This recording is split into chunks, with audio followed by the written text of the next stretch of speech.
What's going on, ladies and gentlemen? Welcome back to another exciting episode of Oh That's Random Podcast. I am here, your host, that guy, the one and only Nerdy G. This is the podcast where we take a little time to explore the extraordinary and ordinary. No other day is different, and we're here, and we're going to get right down to it. You know, all at the beginning, I got to do all this good old stuff, like, subscribe, share, do all of that good old stuff right up there in the corner. You know, merchandise. You'll see some stuff pop up throughout the video if you're watching on YouTube. If you're listening on DSPs, it's down in the link. Just click it. It's a nerdy-g-shop-4fall.com. It's a mouthful. Pause. But look at it. It is what it is. So if this is your first time here, you're in for a treat. If you're returning, you already know what you're getting. We're getting right into it. You clicked on the thumbnail or you clicked on the title or, hey, this just started playing because that's the way that you have it set up. And if you have it set up that way, hey, kudos to you, my friend. Show me, let me know, and I might send you a little something extra of this nerdy merch, okay? Yeah, that's all I can do. That's all I can send you. I ain't sending no them type of pictures or nothing like that. That ain't in my bravado. That ain't in my Rolodex or nothing like that. Okay, but listen.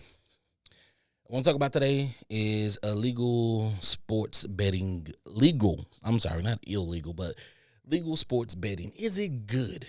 Is it something that we can trust? Is it something that we can appreciate? Is it something that is good for sports itself? I mean, I'll just be honest with you. You know, there's a bunch of things to choose from: FanDuel, Prize Picks, Underdogs, ESPN Bet, the one that you got at the Caesar Palace. Is so many different ways to bet on these apps, and it's taking the place of, you know, if you're from the hood, if you're from the a certain area, you know about Parlay, and you do betting out in Vegas where it's legal or whatnot, but now opening it up to certain areas. Online gambling basically is what it is in different states.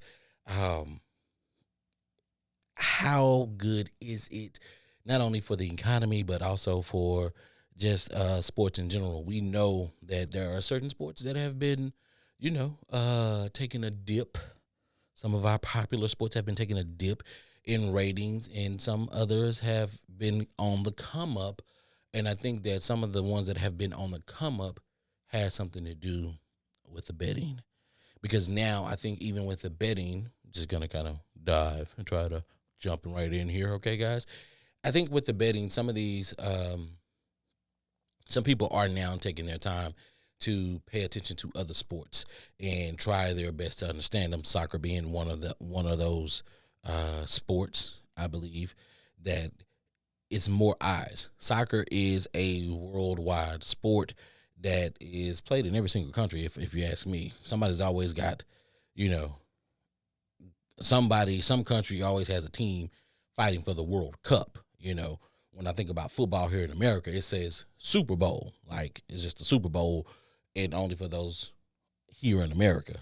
Even when we think about the NBA is here. It's National Basketball Association here in the States, but there are basketball associations in China, Italy, X, Y, and Z all over Europe or whatever that's called. I don't know what it's called because I'm not that in tune, okay?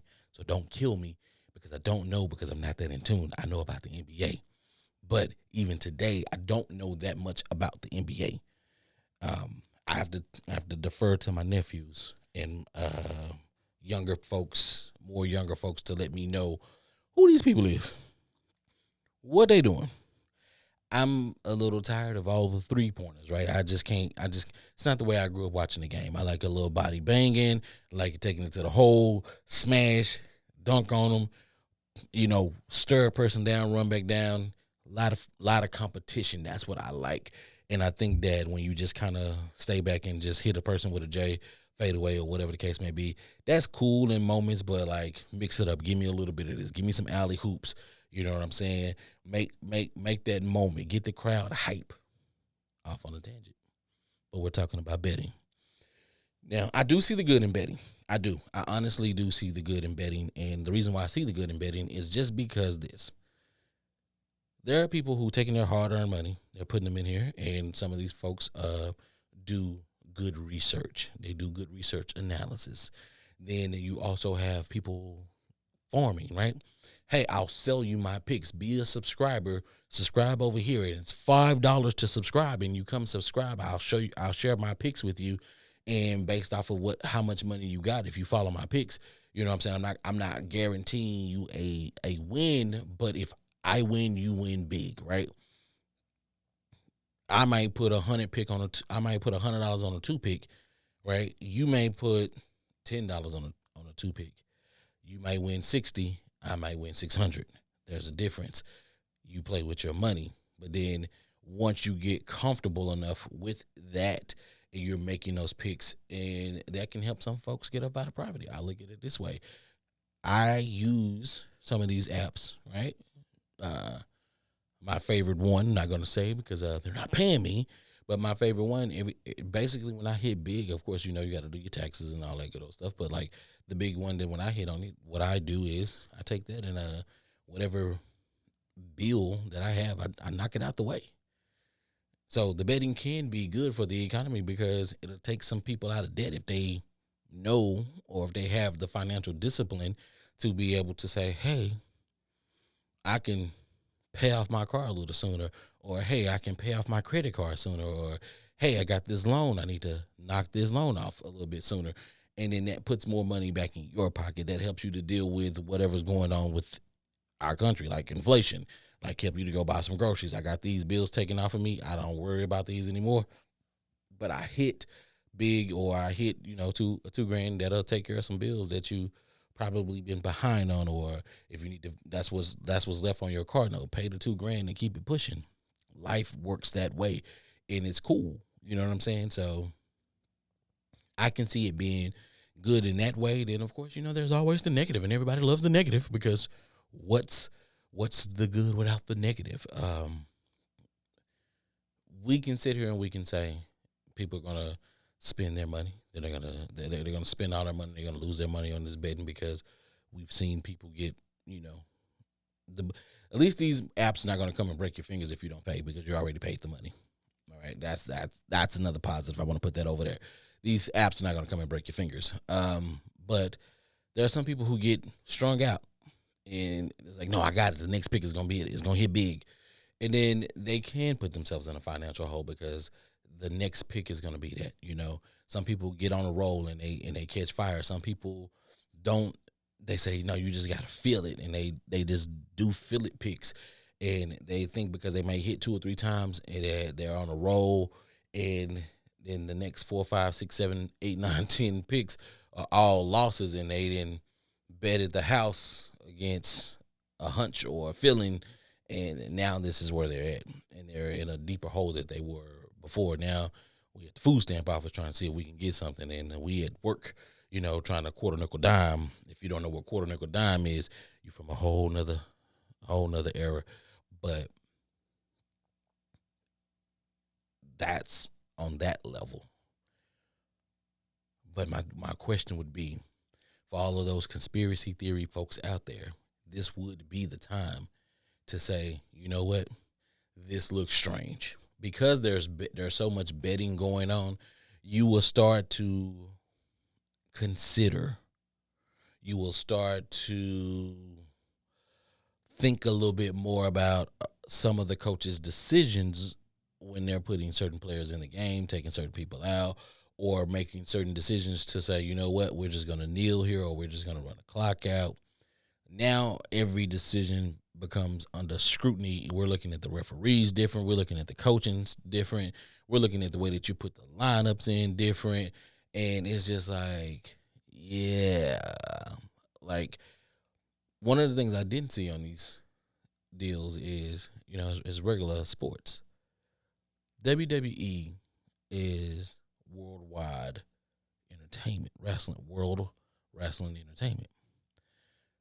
They use the term sports entertainment.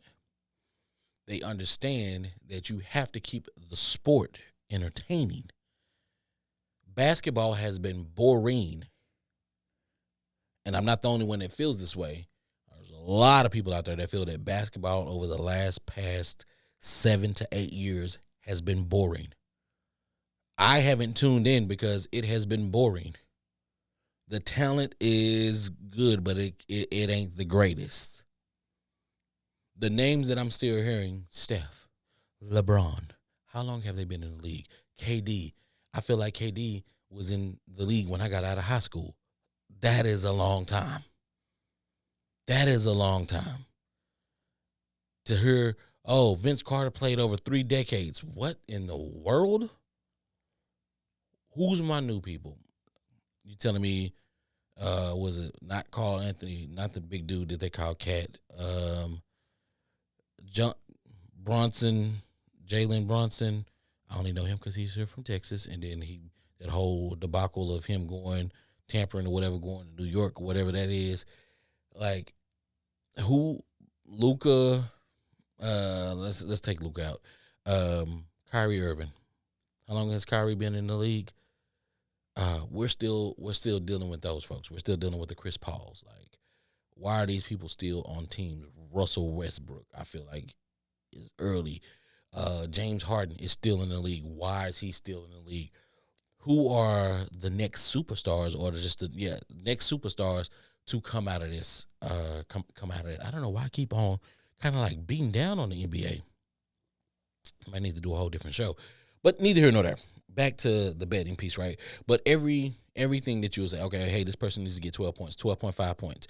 And you see, hey, this person has been on fire, but all of a sudden, fourth quarter, they pulled them, they sit them on the bench, and then you're like, why? This person is on fire. It's still a close game. You would take the person that's on fire. You would take them out the game. It was just like that whole little deal with, what was it, Nate Robertson. They took him out the game because of, if he would have stayed in the game, he would have got X amount of dollars, or he would have got like one of the incentives on his contract. But they took him out of the game, and it's like, okay, well, whose decision was that? That had nothing to do with betting, but that might have something to do with the office, the people upstairs. We don't want to pay him that, so pull him out the game, so we don't have to pay him the incentive on his contract. Crazy. Who's not to say that, who's monitoring the referees to make sure that they're not betting? Who is monitoring the players to make sure that they're not trying to make certain, hey, this is what they're saying that I'm supposed to get today. I'm supposed to get 80. I'm supposed to get 82 yards. They got me for a touchdown, but is there somebody directing them? Is there somebody saying, hey, don't do this? Hey, you should do that? Or the coaches? Like, it's a lot that conspiracy theory people are going to run with. And, of course, some of it's going to catch fire. Some people are going to come under scrutiny, and it's going to look kind of weird, right? And then I think it's going to start with the big sports, basketball and football, right? It's going to kind of taint that. Then it's going to smooth on over to baseball, because baseball, will probably start with baseball because, we already know baseball baseball got some, steroids, the signs, the Spygate. So it may hit baseball first, but I can see it bleeding over into some of these other sports. And then once people start understanding how these other sports work, you got more eyes on these sports. But then it's going to be like, yo, everybody's going to become a critic. Everybody's going to say, why did you do this? Why did you do that? Or, yo, this is rigged. And then do you want that negative stain on your brand? And the answer is no. Nobody wants that negative stain on the brand. I don't want no negative stain on the Nerdy's Umbrella brand by any damn means. We separate ourselves for those type of things, right? So with the betting, it can be good, but at the same time, like, are we going to have like some things to regulate to make sure we don't need another person betting on sports while they're in sports? Like, how do we set that up? How do we go about governing that? I mean, you can't take the people's phones. I mean, they grown ups, they adults. They out here doing their thing. The little Chinese guy, not little Chinese guy, but the one that said, it was my homeboy who did it or whatever. Like, there's been some instances where it's just like, yo, what the fitting art y'all doing? What the fitting art y'all doing? So you want to look at that and you want to kind of be like, what the world is going on and how do we regulate that, and what are we going to do about not only the athletes, but once again, the folks upstairs. We know that it's all a big money business. how do we regulate the coaches to make sure that the coaches aren't making these type of decisions? And then I think that's going to be tough. I know they say, well, we can just get out there, we're going to play the game, and I'm going to coach the best way I know how to coach, and I'm not worried about what a line is, what a point is, who the underdog, who's the over. I don't care about that. I'm out there to win games, and my team is the same exact way. We're out here to win team. We got a goal. We want to be at the championship at the end of this thing, and that's what we're going to do. Of course, everybody's going to give that little generic answer. We're going to go, yeah, okay, that sounds good, but I don't know. I don't know. What do we like?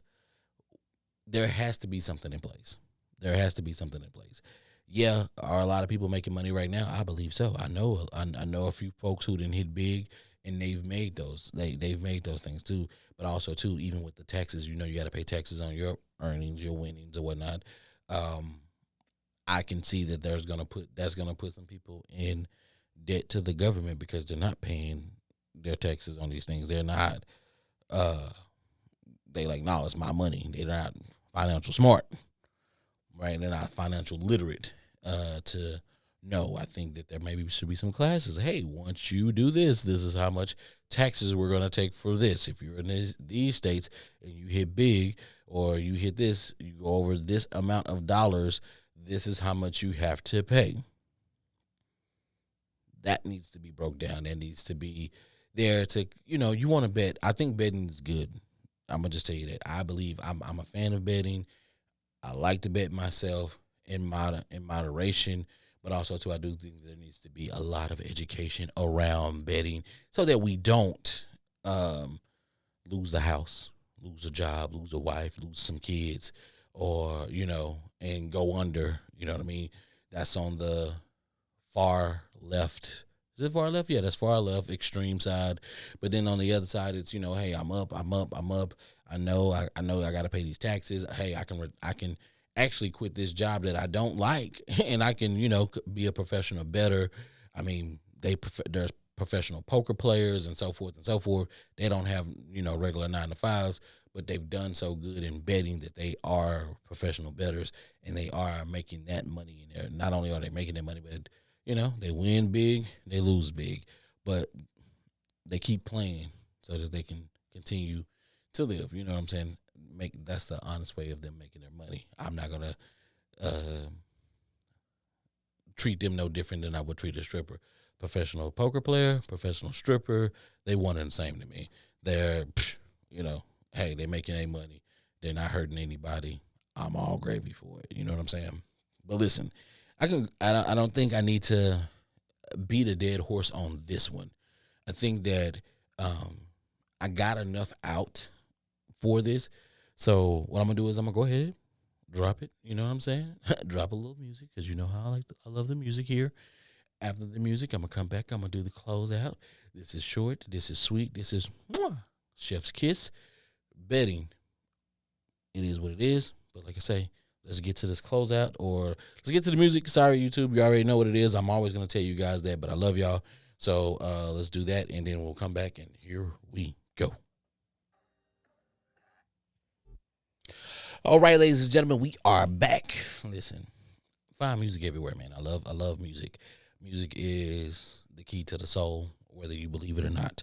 But listen, we're here for the closeout. That's what that is. So listen, gambling. Is it good for the economy? Is it good for sports itself? Listen, I can see all the good. I can see it boosting the economy, people making money, people doing things that they probably never thought that they can do if they're winning. I can also see how it'll be more for the actual sport itself, bringing more light to the sport, making people say, hey, I'm betting on this, but you know what? I actually like this. This is just not betting on a couple of horses. Now I actually like soccer. Now I actually like the CFB, or now I like MMA, or now I'm liking X, Y, and Z. You know what I'm saying? Taking a chance on a sport and understanding it just because, hey, I want to bet on it and I think I want to win some money on it. So now I'm watching it. I'm a little bit more invested. So when you get more viewers and you get more subscriptions on the back end, I can see how that'll be a positive thing. And then, of course, like I said, on the negative side, people losing their homes, people over betting, of course, right? There could be some things that can be put in place for that. The athletes, the coaches, the referees, how do we ensure that they're not sitting here and taking advantage and knowing what the point lines are and saying, you know what, we're not going to make it this night, or we're not going to do this, or somebody from the up telling, hey, pull this person out. How do we get away from that and separate ourselves to make sure that people don't try to put out all of these think pieces and saying, oh, hey, everything is rigged, this is that, and we know that, hey, we want to keep this entertaining. We want to keep people coming back and watching and buying our merchandise and all of those things. It can be a good thing and a bad thing. For me, I'm going to see the positive. I'm going to keep with the positive on the legal betting on the apps for now, just because I think that when you bring more eyes to all sports, and now it's just not the football, American football, and basketball. Now we're looking at other athletes, and we're seeing what other athletes can do. We'll get more crossover. It won't just be Dominicans, whites in baseball. It won't just be an all black football or the majority black and white football league, or the majority. I know that there's a lot of diversity in the NBA, or even on the soccer field. There'll be more folks, more kids all over the world wanting to join in on these sports because their parents are betting on them, but they're actually seeing these and they're getting them ready for the next generation of people who are going to enjoy sports on a whole different level, not knowing that betting was the catalyst to kick that off, to have these games being viewed in the homes. And now these kids have taken a new liking to it. And now we have the next birth generation of fans for athletic sports of all kinds, and not just like the big two or the big three: baseball, well, I'm going to call it big four, baseball, basketball, football, and soccer. So that's it. I see it as a positive. Listen, this has been Oh That's Random Podcast. This is the podcast where we take a little time to explore the extraordinary and ordinary. I am your guy, that guy, the one and only Nerdy G. And so next time I play with you guys, talk to you guys, love you guys, I'm out.